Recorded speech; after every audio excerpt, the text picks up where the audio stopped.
Okay, so Mike asked me a couple weeks ago if I would share with you guys. And thought about it, and I said yes. So right away I was like, what am I going to speak on? Was asking God about that. And my mind went right away to a verse in 1 Corinthians 13:13.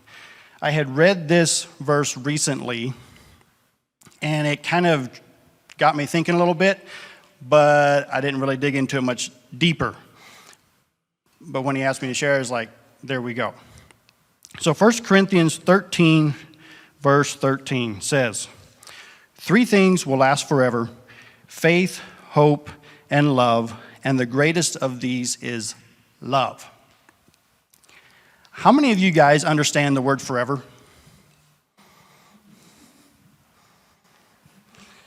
My one illustration I thought about was, imagine a circle. Can you find the end to that circle? If you keep going around and around with your finger or looking at it or whatever you do, can you find the end of it? No. When you're waiting on your computer, sometimes you get that little circle. Sometimes it feels like forever. I remember dial-up growing up. You could go dry 2 dishes between, the next step. Feels like forever. The opposite of forever is, just a little example, a little bit about me. I like coffee. I really like coffee. Do you guys know that feeling of picking a coffee cup up to get your last drink and it's already gone? You forgot that you took the last sip already. And you take it up and all you see is the bottom of the cup. It's the end. That's the opposite of forever. I was thinking maybe it'd be nice to have a coffee cup that, regenerates like the pot of oil, Anyway, so forever. I don't know how to get our heads, our minds around it, but it's forever. And it says that faith, hope, and love last forever. So I want to be about that. I want to be about faith, hope, and love.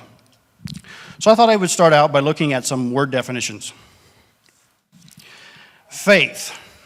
Description of faith is a belief and trust in and loyalty to God.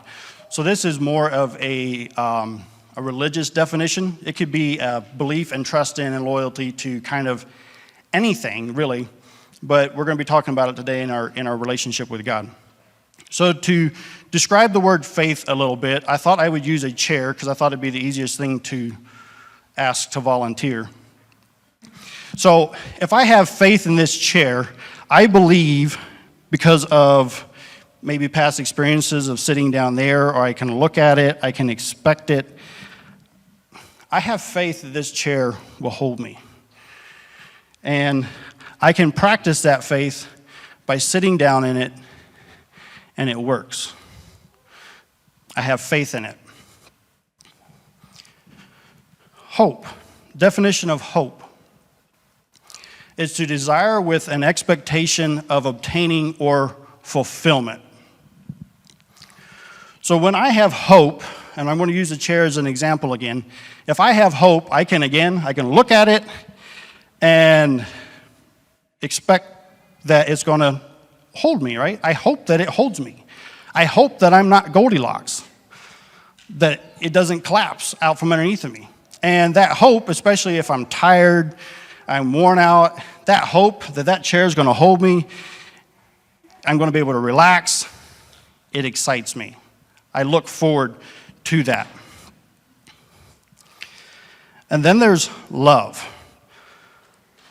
The definition of love is to like or desire actively, take pleasure in, with warm attachment, enthusiasm, or devotion.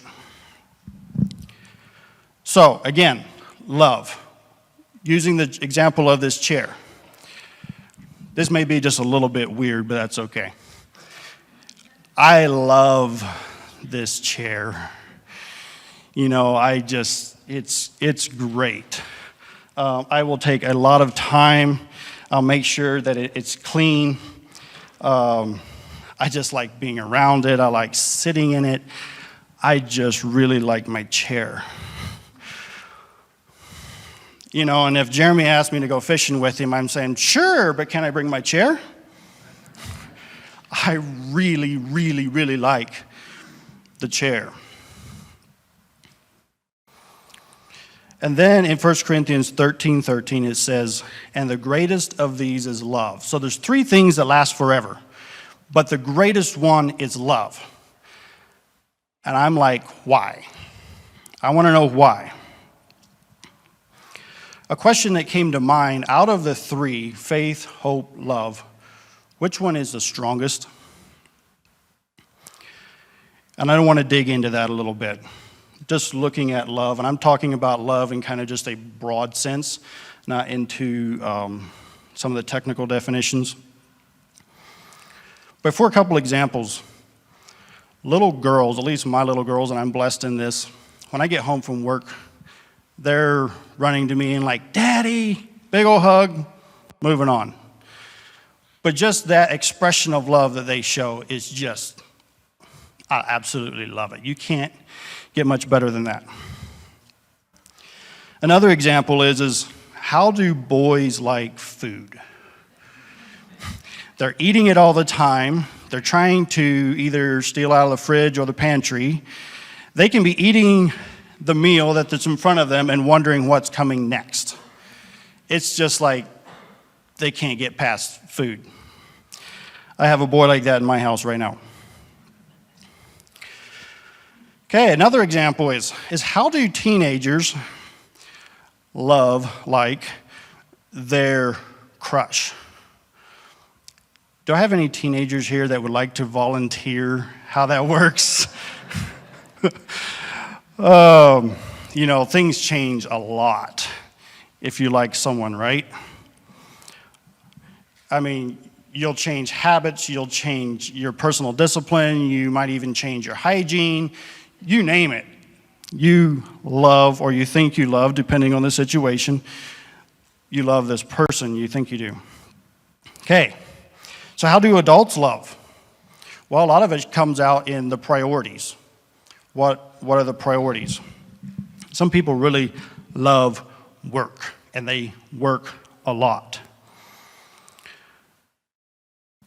Some people have hobbies, and I'm not bashing hobbies here, but you can kind of see sometimes when somebody really likes to do something specific. You know, they spend a lot of time on it, they spend a lot of money on it, some people get over the top with it, sometimes too much. But it's just a lot easier to do something you love, right? If you love something, you enjoy something, or you're good at it, you like to do it. But how does that make it greater than faith or hope? So with faith, I have faith in something. I use a chair as an example. I have faith in it, I believe it, and that will motivate me or make me decide to do something because I have faith in it, I believe it. Hope, having hope brings kind of an energy, an expectation, or you're looking forward to it. It can be a real energizer. I hope. Some people just live in a hope that they get to go to heaven, and that's all they live on. I feel sad for those people. But there's different things that you hope that maybe you get to do, and that energizes you. But love has a tendency to control us because we do what we love. Our love shows itself in actions. What we do, the things that we do,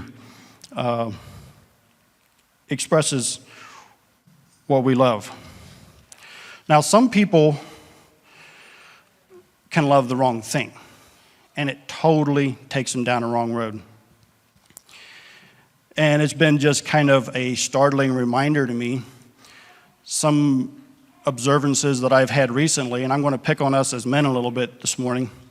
Love's being in the wrong place, or love being in the wrong place. And it has destroyed marriages, it has destroyed families, destroyed themselves personally because of love going wrong. So, we say we do what we love to do. Geraldine Brooks has a quote that says, "To know a man's library in some measure is to know his mind."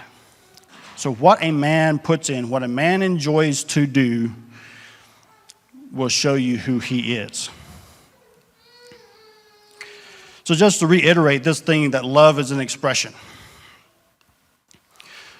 There is another thing about me that you may or may not know, depending how long you've been around me or how well we know each other.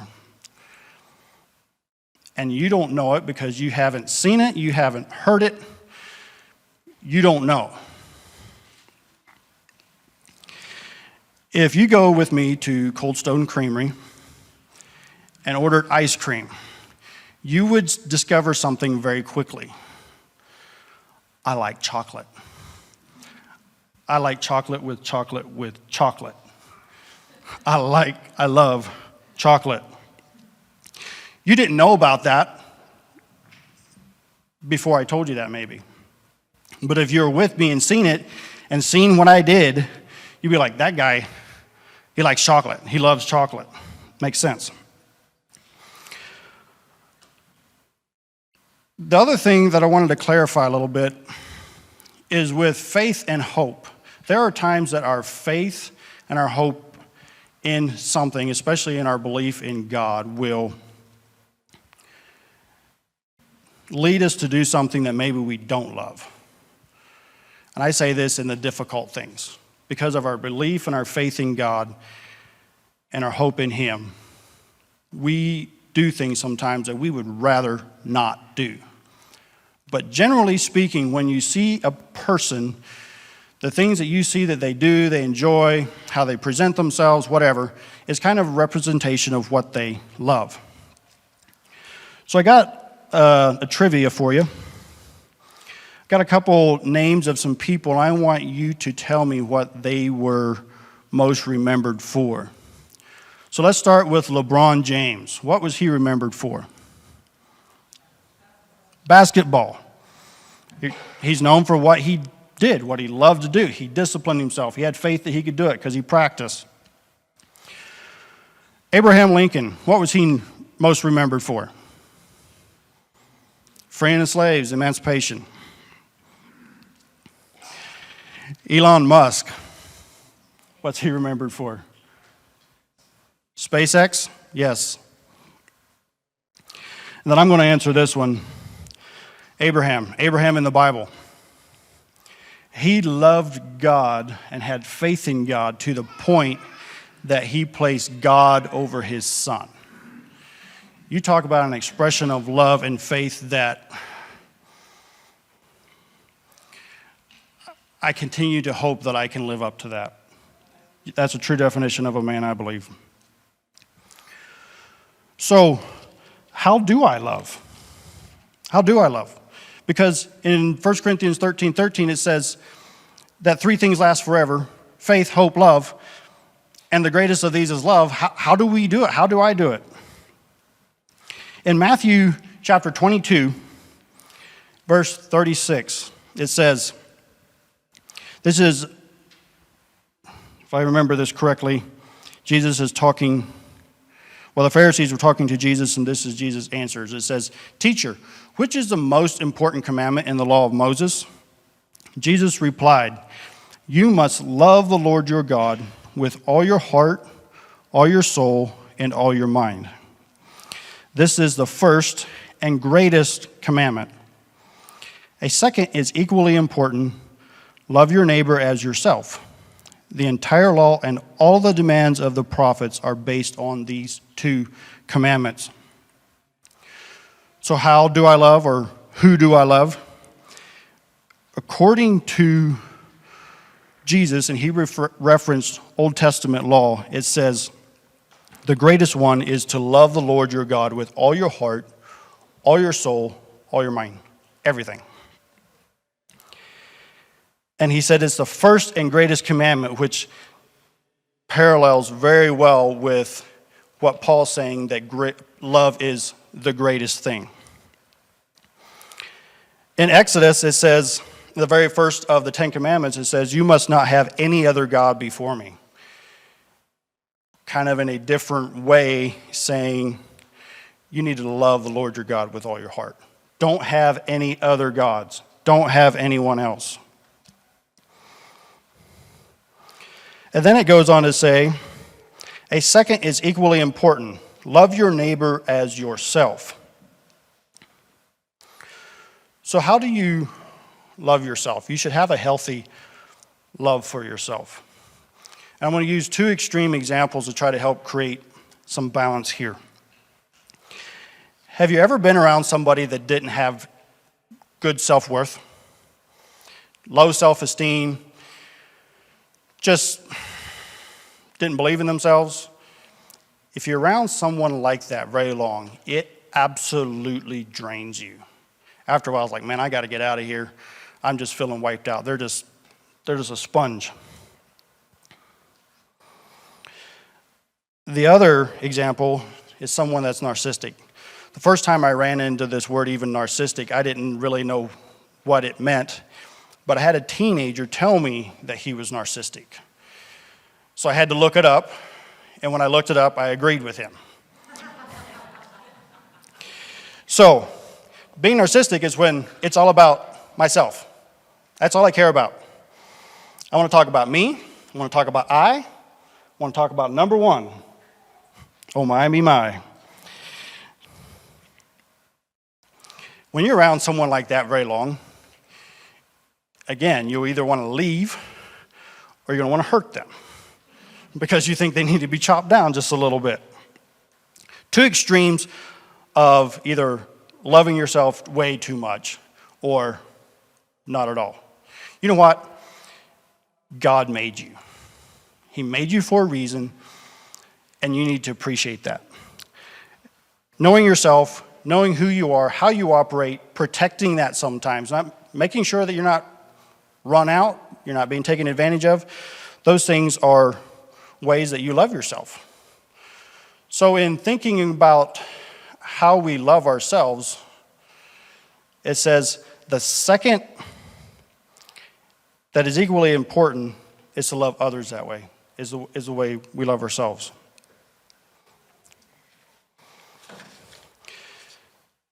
So we could take the second part of that verse and say, loving others like we love ourselves, and try to make a whole philosophy out of it and live our lives that way. And I know of a few people that don't have God in their lives, and they're good people, have good values, good morals. They care for other people. They care about other people. But if I'm trying to do this as a philosophy, loving others as I love myself, does it have any eternal value? It's good in the here and now, but does it have any eternal value? And that was what really, I guess, got me to thinking in the first place. It says 3 things last forever. And I want to be about the things that last forever. What does last forever? Well, I know of 2 locations that God says is going to last forever. One of them's hell, one of them's heaven. Those things last forever. And you know what? God lasts for forever. And when I say for forever, I mean he always was, he always will be, and I can't get my head around it. It's just, I can't get it.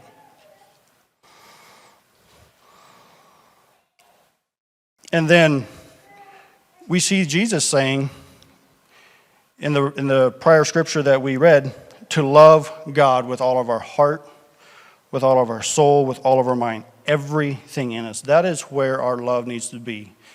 In order for our love to last for forever, we have to align it with eternal things. Has to be eternal if we want that love to last forever. In 1 John, I'm going to be going through a fair bit of verses here. I just thought it said it better than what I could. In 1 John chapter 2, verse 7, it says, "Dear friends, I'm not writing a new commandment for you. Rather, it is an old one you have heard from the very beginning.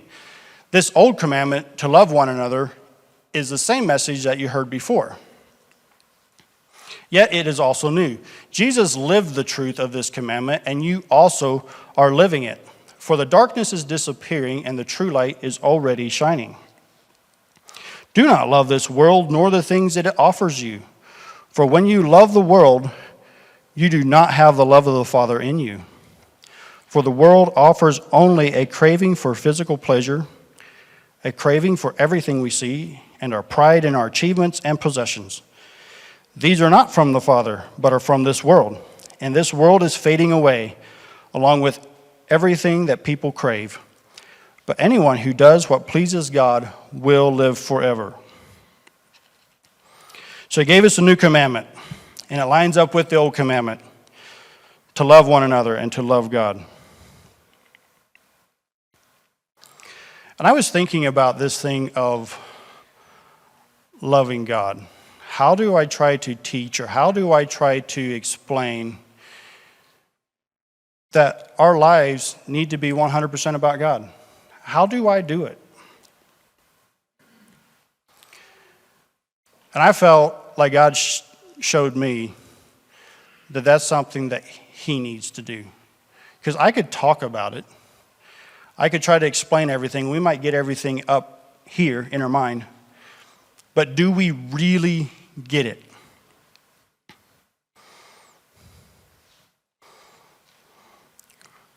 We're going to work on that some more later. We're going to let God work on that some more. Because my heart in this is that we all take a look at ourselves and say, where is our love? I want our love to last for forever. Where is it? What is it? And then one of the ways that God asks us to show love for him is how we love each other. I'm going to read some more in 1 John chapter 3. Seems like John had a pretty good grasp on this thing of love.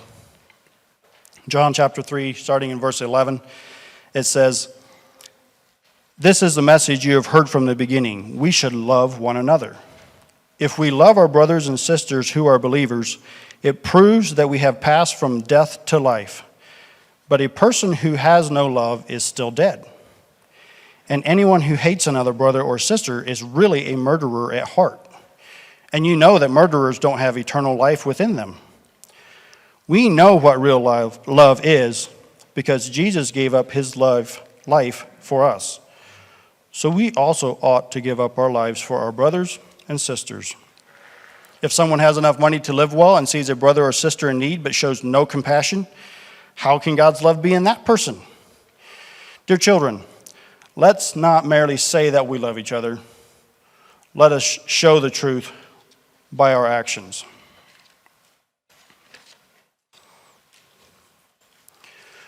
Worship team, you may come up at this point.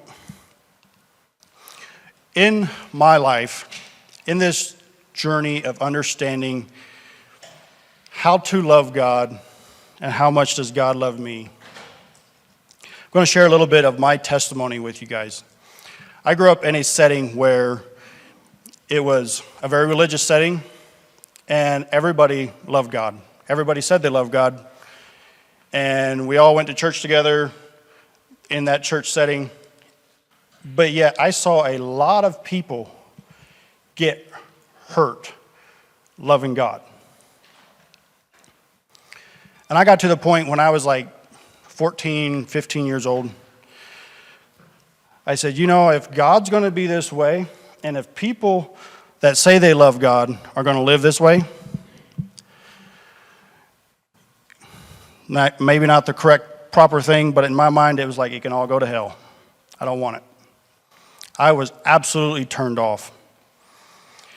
If people that love God operate this way, and this is who God is, I don't want anything to do with it. Well, I had one problem that got in the way of trying to go the other way. Is I said, I want nothing to do with God because I don't see God's love being expressed correctly? Well, it's what I was trying to do is make an excuse for myself. I had to take responsibility for me. I couldn't blame my problem on everyone else, even though what I was seeing wasn't always the best. So at 16 years old, I became a Christian. I became a believer. And I said, you know what? I want to be a believer that's genuine. Hopefully the person that you know today on Sunday is the same person you'll know tomorrow on Monday. The things that I will talk about on Monday, the way I talk on Monday will be the exact same way that I talk on Sunday. And I made that my goal. The other thing that I started growing in was this thing that, you know what? God works in anybody and everybody. 50 shades of gray. Everybody. And I started on this journey of, you know what? I want to celebrate God in anyone. There might be some things that we disagree on, but the center point that God loves us and that he died for us and we can accept his love, I will celebrate that in anyone. And then God called us to move to Arizona. And it's just a smorgasbord. There's millions of people. We got involved with a non-denominational ministry, which I think we have here. I believe we do, and I believe it should be that way. We're not here to push a denomination. We're here to push Christ, push God. And we got the chance to work alongside of people from a lot of different denominations. We got to work alongside some people that said, you know what? I'm a believer, but I got hurt by church. I don't go to church anymore. But yet you can see the life of God in them. And that's what I celebrate. That's what fires me up.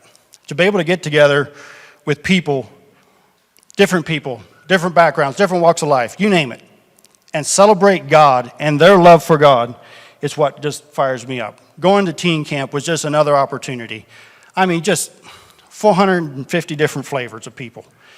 But I think most of them did. Some of them were maybe in the process. They love God. And they're placing their lives in a way that show that they love God. So as we worship this morning, and there's prayer people that will pray with you, I would like to focus on the thing of asking God, maybe where has our love gone astray? Has something got in the way? Maybe we need to bring some things into check, bring them back, bring our affection back to where it needs to be. Or maybe for the first time, you want to experience God's love, and you haven't done that yet. And you want to bring your life into line with that. And then lastly is, how can we show God's love to each other? We are an example to the world around us. And I think back to when I was 14 or 15 years old, I was shaping some beliefs off of what I saw. I think of young people in that age group, and they are watching us as adults. How do we love each other? And let's just seek God in those things. So, 1 Corinthians 13:13 says, 3 things will last forever: faith, hope, and love.